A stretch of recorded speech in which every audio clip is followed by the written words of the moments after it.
नमस्कार दोस्तों, मेरा नाम है मनीष भारती और आप देख रहे हैं संस्कृति आईएएस यूट्यूब चैनल। दोस्तों, आज का जो हमारा टॉपिक है यह दरअसल आपके ही डिमांड पे है। आप में से कई साथी जो है लगातार कमेंट बॉक्स में लिख रहे थे कि सर रोहिणी आयोग पर डिस्कशन कीजिए, हम लोग इसको समझना चाहते हैं। निश्चित तौर पर जरूरी मुद्दा है भी, चूंकि रोहिणी आयोग का जो गठन किया गया था, पिछड़े वर्गों के जो आरक्षण की बात की थी उसको लेकर के हम विस्तार से समझेंगे भी कि इसमें क्या क्या मसले हैं, उसको हम विस्तार से देखेंगे। यह भी समझेंगे कि इसके अलावा पिछड़े वर्ग के उत्थान के लिए सरकार ने और क्या क्या कार्य किए हैं। उन सभी चीज़ों को हम देख लेंगे कि कौन कौन सी समितियां बनी है, उसकी क्या इतिहास रहा है, इन सब चीज़ों को हम देखेंगे। उससे पहले आप संस्कृति आईएएस के एक जो सूचना है उसे समझ लीजिए। एक नया फाउंडेशन बैच उसकी शुरुआत की जा रही है और इसकी शुरुआत हो रही है दिल्ली का जो ब्रांच है वहां पर, और 3 अक्टूबर को दोपहर के 3 बजे इसका समय रखा गया है। यह हाइब्रिड कोर्स होगा। हाइब्रिड कोर्स कहने का तात्पर्य है कि ऑफलाइन और ऑनलाइन दोनों ही माध्यम से आप इसका लाभ ले सकते हैं। संस्कृति आईएएस के शिक्षकों की टीम, आप इनसे परिचित ही हैं। दिए गए कॉन्टैक्ट नंबर पर आप संपर्क करके या संस्कृति आईएएस के वेबसाइट पर संपर्क करके आप इससे संबंधित विशेष जानकारी ले सकते हैं। अब सीधा हम टॉपिक पर आते हैं कि यह मुद्दा चर्चा में क्यों बना हुआ है। आप जानते हैं सरकार ने हाल ही में यह घोषणा की है कि संसद का विशेष सत्र बुलाया जाएगा। यह आपको पता है। यह चौंकाने वाला इसलिए भी है कि अभी कुछ ही समय पहले मानसून सत्र का समापन हुआ था, फिर अचानक से सरकार को यह विशेष सत्र बुलाने की क्या आवश्यकता पड़ गई।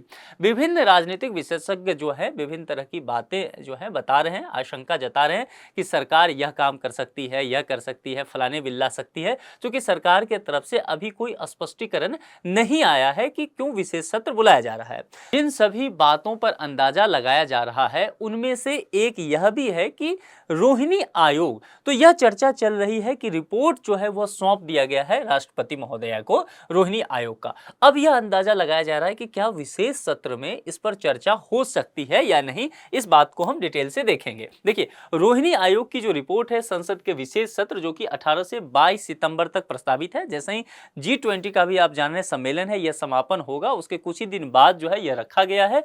तो यह जो है जुलाई 2023 को ही राष्ट्रपति द्रौपदी मुर्मू को यह रिपोर्ट सौंप दिया गया था। इससे संबंधित कुछ और बातें समझिए कि रोहिणी आयोग क्या है। इसे आप नोट भी कर लीजिए, क्योंकि आप ही लोग लगातार इसे पूछ रहे थे, तो हमने सभी बिंदुओं को इसमें शामिल किया है। आप प्रीलिम्स के हिसाब से भी इसको समझ लीजिए, क्योंकि फैक्ट इसमें है, तो आपके लिए जानकारी का एक मुद्दा बन जाएगा। दूसरा, मेंस के हिसाब से भी इसे तैयार किया गया है, तो आप प्रॉपर इसे सही से नोट कर लीजिए।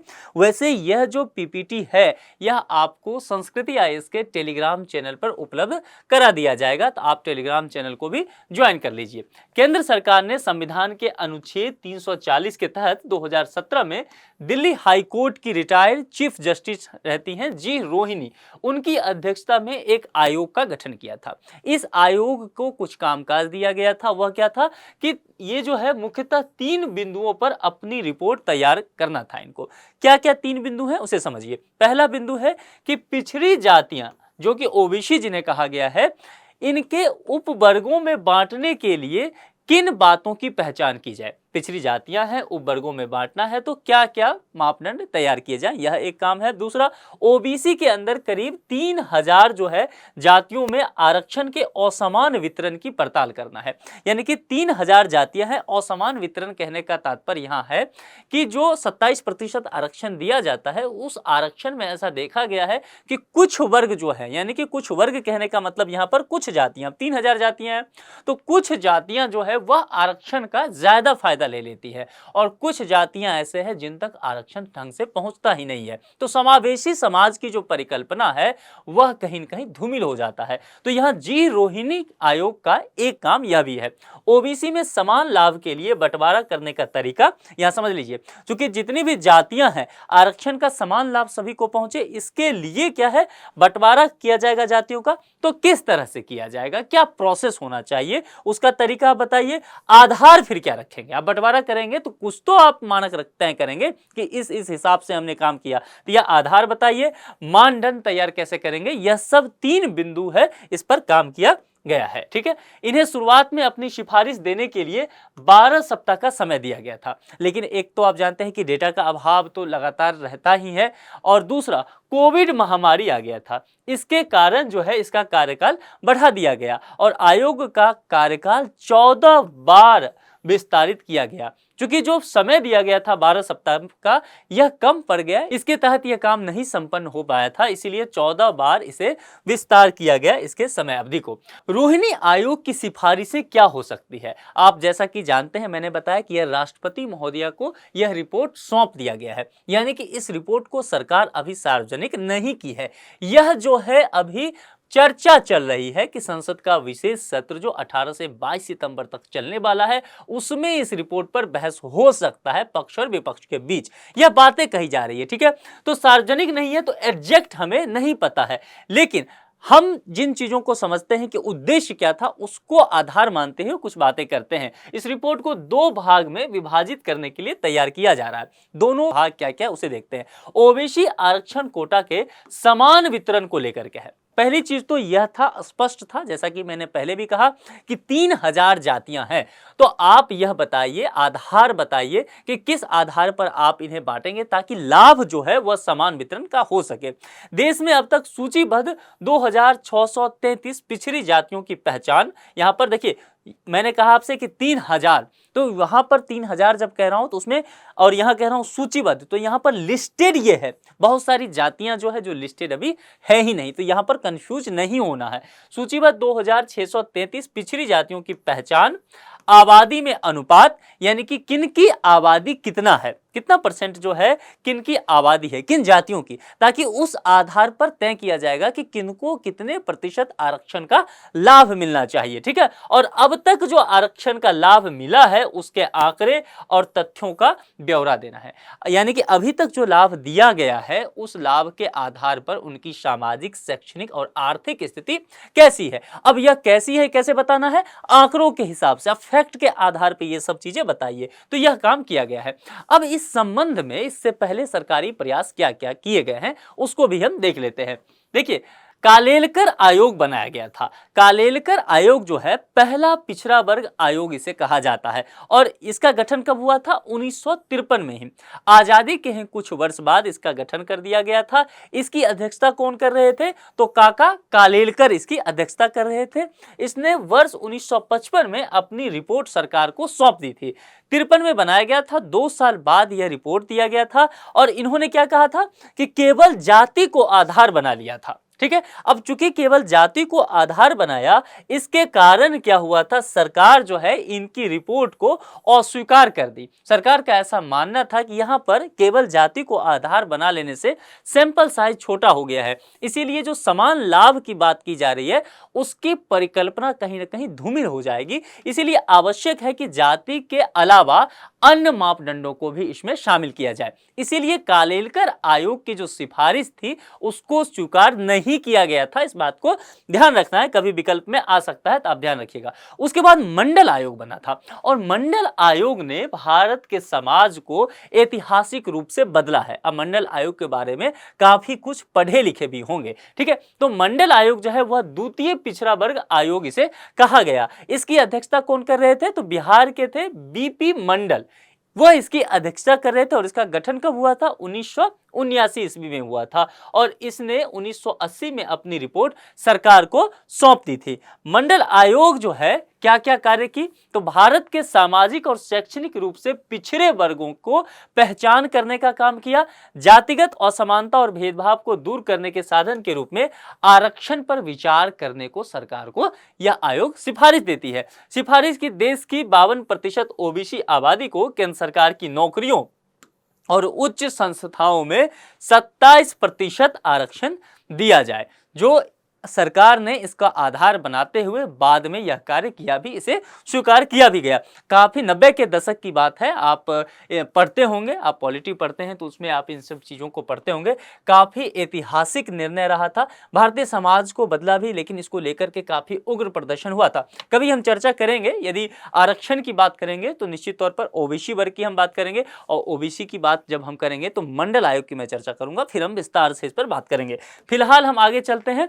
राष्ट्रीय पिछड़ा वर्ग आयोग यानी कि एनसीबीसी का भी गठन किया गया। इसको हम विस्तार से थोड़ा देखते हैं कि यह क्यों है, इसका वजूद क्या है। देखिए, संविधान संशोधन किया गया था, 102वां संविधान संशोधन अधिनियम 2018 जो है राष्ट्रीय पिछड़ा वर्ग आयोग को संवैधानिक दर्जा प्राप्त करने के लिए किया गया था। तो यहां समझ लीजिए, राष्ट्रीय पिछड़ा वर्ग आयोग यदि प्रश्न में आ जाए क्या इसे संवैधानिक दर्जा दिया गया है, तो जी हां बिल्कुल, इसे अब संवैधानिक दर्जा दे दिया गया है। और कब दिया गया था, तो संविधान संशोधन अधिनियम 2018 में। कितने नंबर का संविधान संशोधन था, तो 102वां यह संविधान संशोधन था। इसे सामाजिक और शैक्षिक रूप से पिछड़े वर्गों के बारे में शिकायतों तथा कल्याणकारी उपायों की जांच करने का अधिकार अब प्राप्त है, जब यह संवैधानिक संस्था हो गया है। तो इससे पहले एनसीबीसी सामाजिक न्याय एवं अधिकारिता मंत्रालय के तहत एक सांविधिक निकाय था। ध्यान देना है, मैंने यहां आपसे क्या कहा कि इसका संशोधन किया गया संविधान में 2018 में, और राष्ट्रीय पिछड़ा वर्ग आयोग को क्या कर दिया गया, संवैधानिक दर्जा दे दिया गया सरकार के द्वारा। उससे पहले यह संवैधानिक नहीं था आयोग, यह सांविधिक एक निकाय के रूप में कार्य करता था। संसद ने वर्ष 1993 में राष्ट्रीय पिछड़ा वर्ग आयोग अधिनियम पारित किया और एनसीबीसी का गठन किया था। संसद द्वारा एक अलग विधेयक पारित कर राष्ट्रीय पिछड़ा वर्ग अधिनियम 1993 को निरस्त कर दिया गया। ठीक है, अतः 1993 का अधिनियम अब अप्रासंगिक हो गया है, वह कामकाज में अब नहीं पड़ता है। अब समाज पर इसका क्या प्रभाव हो सकता है, जैसे मैंने कहा जी रोहिणी का जो रिपोर्ट है, या फिर कालेकर समिति की जब बात की गई, वीपी मंडल समिति को आपने देखा, इन सभी का एक उद्देश्य क्या रहा है, आखिर क्या सरकार हासिल करना चाहती है, सामाजिक रूप से हमारे लिए जानना यह बेहद जरूरी हो जाएगा। तो समाज पर इसका क्या प्रभाव होगा, इसे देखिए। इसे आरक्षण का तार्किकरण करने के लिए तैयार किया जा रहा है। आरक्षण का तार्किकरण करने का क्या तात्पर्य है, देखिए जैसा मैंने कहा कि ओबीसी को 27% आरक्षण दिया गया है। ठीक है, अब यहां पर मैंने कहा कि करीब करीब 2600 ऐसी जातियां हैं जो कि लिस्टेड है, ये मैं तकरीबन कह रहा हूं। ठीक है, वैसे जो है 3000 जाति बताई जाती है कि ओबीसी वर्ग में 3000 जातियां है। ठीक है, मान लेते हैं लिस्टेड अगर तकरीबन 2600 है, 2600 से यह आंकड़ा थोड़ा सा अधिक है। ठीक है, तो यहां पर 27% आरक्षण यदि इस वर्ग को दिया जा रहा है, ओबीसी वर्ग को, तो यह कैसे तय होगा कि किस जाति को कितना प्रतिशत आरक्षण दिया जाए। संभव है यहां ऊपर के 100 जाति जो है वह इस 27% आरक्षण का 20% जो है ग्रहण कर ले, तो बाकी समझ लीजिए जो 2500 जातियां हैं लिस्टेड, उस 2500 जातियों के पास आरक्षण कितना पहुंचा, केवल 7% पहुंचा। तो क्या आपको यह तार्किक लगता है? बिल्कुल नहीं लगता है, क्योंकि अन्य जो पिछड़े हुए जातियां हैं वह सब और भी आरक्षण से वंचित हो गया है। तो आरक्षण लंबे समय से दिया तो गया, लेकिन उसका लाभ उस व्यक्ति तक पहुंचा ही नहीं जिसका लाभ उसे पहुंचना चाहिए था, जहां तक उस आरक्षण को पहुंचना चाहिए था।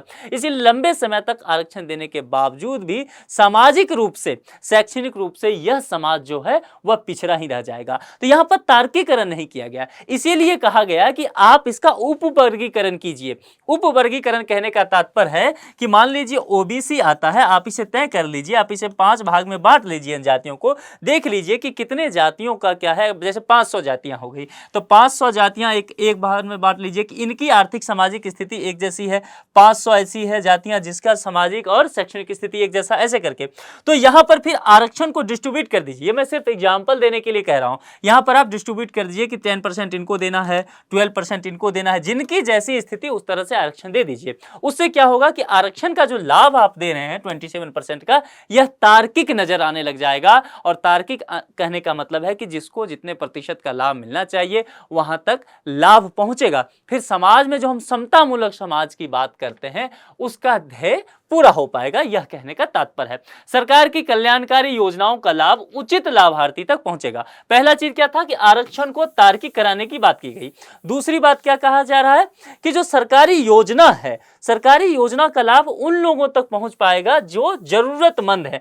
कहने का मतलब है कि अभी सही से डेटा हमारे पास उपलब्ध नहीं है। अब जब सही से डेटा उपलब्ध है ही नहीं, तो हम ये कैसे तय करें कि कौन व्यक्ति जो है वह अधिक जरूरतमंद है। वहां चीजें भेजी जा रही है, सरकार के द्वारा कल्याणकारी योजनाओं का लाभ दिया जा रहा है। संभव है कि ऊपर की कुछ जातियां जो है लगातार जो है उसका लाभ लेती जा रही है, वही उच्च शैक्षणिक संस्थानों में पहुंच रही है। उसी समाज के बाकी जो जाति हैं वह पहले भी पिछड़ी हुई थी, अब भी पिछड़ी हुई बनी हुई है। सरकार तो आरक्षण का लाभ दे रही है लेकिन लाभ नहीं मिल पा रहा है, इसके लिए भी जरूरत है। अन्य जातियां भी आरक्षण की समीक्षा के लिए प्रेरित होंगी। कहने का मतलब है कि बार बार कहा जा रहा है आज़ादी के समय से ही कि समय के साथ आरक्षण की समीक्षा की जानी चाहिए। समीक्षा करने का यहाँ तात्पर्य यह नहीं है कि आरक्षण की व्यवस्था को समाप्त कर दीजिए। समीक्षा करने का तात्पर्य यहाँ पर यह हो जाता है कि आरक्षण का लाभ जो इतने दिनों तक दिया गया उससे क्या लाभ हुआ। ठीक है, यहाँ पर जो हमारा संविधान कहता है कि सामाजिक और शैक्षणिक आधार पर आरक्षण दिया गया। अब यहां पर एक आधार और है, वह क्या है हमारे पास, आर्थिक आधार ईडब्ल्यूएस के लिए जो 10% आरक्षण दिया गया उसकी बात कर रहा हूं, जो कि जनरल कैटेगरी से निकल के आए हैं। तो कहने का तात्पर्य है कि लाभ मिला, कितने प्रतिशत लोगों को मिला, जो वांछित लक्ष्य था, क्या हम वाकई आरक्षण देकर के उस वांछित लक्ष्य तक पहुंच पाए हैं? यदि हां तो बहुत अच्छा, यदि ना तो फिर रिव्यू कीजिए, आप काम को सही कीजिए, फीडबैक लेकर के यहां पर सही कीजिए कि ऐसा क्या किया जाए, फिर क्या सुधार किया जाए कि जो हमारा वांछित लक्ष्य था, समता मूलक समाज बनाने का लक्ष्य था, कि जो वंचित समुदाय विकास के मुख्यधारा में नहीं शामिल हो पाए उनके लिए ऐसा क्या किया जाए कि अब मुख्यधारा में शामिल हो जाए, आरक्षण में क्या ऐसा बदलाव किया जाए। यह तो तभी संभव हो पाएगा ना जब समीक्षा होगा। जब भी समीक्षा की बातें होती है तो यहां पर मुद्दा गर्म हो जाता है, क्योंकि आप जानते हैं आरक्षण जो हमारे देश में मुद्दा है वह केवल सामाजिक मुद्दा नहीं रह गया है, वह शैक्षणिक आर्थिक मुद्दा नहीं है, वह क्या हो गया है, राजनीतिक मुद्दा हो गया है। इसीलिए इसकी समीक्षा नहीं हो पाती है, जो अन्य जातियां हैं वह तैयार नहीं हो पाती है, और फिर इस वजह से जो वर्ग वंचित हैं वहां तक उचित जो लाभ है वह पहुंच ही नहीं पाता है। यहां पर फिर समझिए, सामाजिक न्याय सुनिश्चित होगा। हमारा ध्येय क्या है आरक्षण देकर के? हम यही तो चाहते थे ना कि जो व्यक्ति वंचित समुदाय से थे, संसाधनों का वितरण जब भी हुआ तो संसाधनों के वितरण में जो समुदाय पीछे रह गया, अब चूंकि भारतीय समाज की एक विशेषता ही मान लेते हैं तो जाति व्यवस्था को, इसलिए जब भी आरक्षण देने की बात की गई तो हमारे संविधान निर्माताओं के पास बहुत सारे आधार थे कि इन आधारों पर हम आरक्षण दे सकते हैं, लेकिन उस आधार में एक आधार निकलता है जाति, और देखा गया कि भारतीय समाज में निश्चित तौर पर जाति व्यवस्था जो एक विशेषता के रूप में स्थान ग्रहण करती है। इसीलिए आरक्षण देने का आधार कहीं ना कहीं संविधान निर्माताओं ने जाति को बनाया, और जाति को बनाया तो देखा कि वह जाति जो विकास के क्रम में पीछे रह गई है, वंचित रह गई है, उनको आरक्षण का लाभ दीजिए। आरक्षण का लाभ देने का मतलब क्या है, कुछ विशेष सुविधा दीजिए, कुछ छूट दे दीजिए, ताकि यह जो लोग हैं पीछे रह गए इन्हें किसी तरह से ऊपर पहुंचाया जाए, फिर सभी इक्वल लेवल पे आ जाएंगे, और फिर क्या होगा, सामाजिक न्याय की अवधारणा जो है वह पूर्ण हो पाएगी। यही था, लेकिन ऐसा होता हुआ नजर नहीं आया। मुद्दा वही मैंने बताया कि यहां पर राजनीतिकरण हो गया, और यह नहीं समझ में आया कि कितने लोगों को आरक्षण देना था, क्या डेटा है, किन तक पहुंचा है, कौन लाभार्थी हैं। इसी चीज के लिए यहां पर जस्टिस जी रोहनी आयोग बनाया गया था। यहां पर समझ लीजिए आप, जातिगत जनगणना को संचालित करना आसान हो जाएगा, क्योंकि हम जो है समय समय पर जातिगत जनगणना वगैरह की मांग होती रहती है, तो यहां पर जातिगत जनगणना को भी संचालित करना निश्चित तौर पर आसान होगा। इसको लेकर के भी बातें की जाती रही है। तो इन मुद्दों को आप लगातार पढ़ते रहिए, क्योंकि अभी संभव है, रिपोर्ट सौंपा गया है जुलाई के महीने में राष्ट्रपति द्रौपदी मुर्मू जी को, तो संभव है संसद के विशेष सत्र में यह चर्चा में आ सकता है। मान लेते हैं कि संसद के विशेष सत्र में सरकार और जरूरी मुद्दों पर 5 दिन चर्चा करते रह जाए, और रोहिणी आयोग की जो रिपोर्ट है, उनकी सिफारिशें हैं, उस पर चर्चा ना करे, तब भी आपको परेशान नहीं होना है, तब भी आपको यह नहीं समझना है कि यह बेकार चला गया है। यह एक ऐसा मुद्दा है कि जब जब आप इसे पढ़ेंगे आपको नया लगेगा, इसीलिए इसे बहुत अच्छे से तैयार कर लीजिए, क्योंकि आपका जो जीएस का पेपर 2 है वहां पर पॉलिटी का सेगमेंट हो या सोशल जस्टिस का सेगमेंट हो, आपका जो पेपर 4 है एथिक्स, वहां यह आपको परेशान करेगा, और एसए में निश्चित रूप से यूपीएससी की नजर इन टॉपिक पर पड़ती है। इसीलिए इस टॉपिक को आप अच्छे से बहुत बढ़िया से तैयार कर लीजिए। इसी मुद्दे पर एक संभावित प्रश्न है, तो उस प्रश्न को भी देख लेते हैं। निम्नलिखित कथनों पर विचार कीजिए, और तुरंत विचार नहीं करना है। कहां लौट के आना है कि कमांड क्या दिया गया है, उपर्युक्त में से कौन सा कथन सही है। यहां दोनों ही बातें कही जा सकती है। कई बार प्रश्न में क्या होगा, सही नहीं है, तो जल्दी से पढ़ के नहीं निकल जाना है। इस प्रश्न में फिलहाल सही ही है पूछा गया है, तो थोड़ी सी राहत की बात है। कथन क्या है, राष्ट्रीय पिछड़ा वर्ग आयोग एनसीबीसी का गठन 101वां संविधान संशोधन अधिनियम के द्वारा किया गया था। हमने चर्चा किया है, तो आपको देखना है कि यह सही है या गलत है। यह आयोग सामाजिक न्याय एवं अधिकारिता मंत्रालय के अधीन कार्य करता है। यह दोनों ही स्टेटमेंट आपके समक्ष है। आपको देखना है कि इस दोनों स्टेटमेंट में कौन सा सही है। जो भी सही है उसके आधार पर यहां विकल्प दिए गए हैं। विकल्पों का चयन करके आपको कमेंट बॉक्स में लिखना है, जैसा कि लगातार आप लोग लिखते भी रहे हैं। तो इस लेक्चर में इतना ही रखते हैं। किसी दूसरे लेक्चर में फिर आपसे अन्य मुद्दों के साथ मुलाकात होगी। अपना ख्याल रखिए। Thank you.